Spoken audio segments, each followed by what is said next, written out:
kila mmoja akiwa na furaha kede kede kupata nafasi ya kukitembelea kisiwa cha Sanane.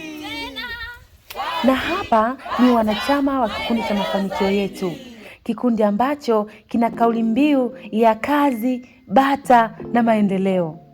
Na hapa tumekuja kula bata kwenye kisiwa cha Sanane, kushuhudia wanyama mbalimbali na fahari zote ambazo zipo katika kisiwa cha Sanane.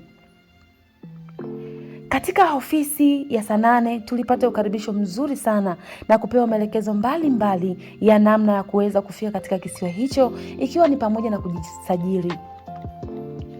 Kisiwa cha Sanane ni kisiwa ambacho kinajulikana kama Sanane Island National Park, ambayo ni hifadhi ya taifa la Tanzania. Na hifadhi hii ni hifadhi ndogo yenye eneo la kilomita za mraba 2.18 na kiko umbali wa kilomita 2 kusini magharibi kutoka katikati ya jiji la Mwanza, katika huba ya Ziwa Victoria nchini Tanzania. Hifadhi hii ilianzishwa kama bustani ya kwanza ya wanyama nchini Tanzania mwaka 1964 na baadaye ikawa hifadhi kamili mwaka 2013. Lakini lengo kubwa la kuanzishwa kwake ilikuwa ni kuhamasisha uhifadhi wa wanyama na kuelimisha jamii, pamoja na kutoa nafasi mbalimbali kwa wakazi wa Mwanza kuja kupumzika na kufurahi na kujionea vivutio vya nchi yao.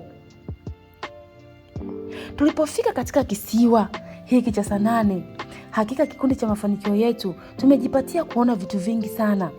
Katika hifadhi hii tuliona wanyama wengi, japokuwa mvua zilikuwa zimenyesha na wanyama wengine kukimbia na kujificha kwa kuogopa mvua, lakini tulifanikiwa kuwaona wanyama wengi kama pundamilia.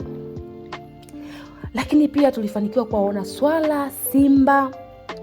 Tuliweza kuwaona pia ndege ambao ni fahari kabisa, wanaitwa mbuni.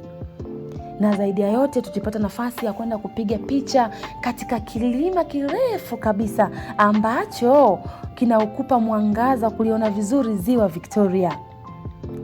Na jina la hifadhi hii lilitokana na mwanzilishi wa bustani hiyo aitwaye Sanane Chawandi kati ya mwaka 1964 na mwaka 1966. Wanyama mbalimbali walihamishwa katika kisiwa hiki.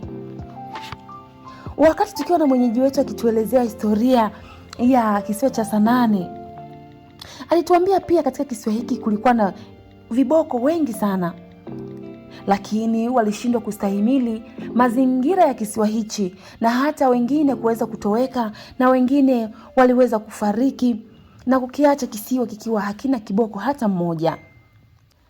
Mafanikio yetu, kazi, bata na maendeleo ni kikundi chetu kizuri sana ambacho tunapata nafasi ya kutembelea maeneo tofauti tofauti ili kuweza kujifunza na kuhakikisha kwamba tunafurahia nchi yetu.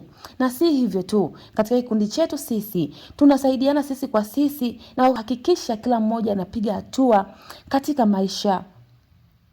Zaidi ya yote, katika kikundi cha mafanikio yetu wapo viongozi waandamizi ambao wanakiongoza kikundi hiki kufanikisha haya yote ambayo tumeyaona leo. Viongozi hao wakiongozwa na mwenyekiti ambaye ni mbeba maono wa kikundi hichi, Ibrahim Luoja, wakisaidizana vyema kabisa na katibu Lightness Makwaya pamoja na mhazini wa kikundi hiki Benson Buchuchulo, bila kumsahau mhazini msaidizi Frank Juma na kamati mbalimbali ambazo zipo kuhakikisha kwamba kila jambo kwenye kikundi hiki linaenda vizuri kabisa. Tumefurahi pamoja nawe katika kisiwa cha Sanane. Hiki ni kikundi cha mafanikio yetu. Karibu sana.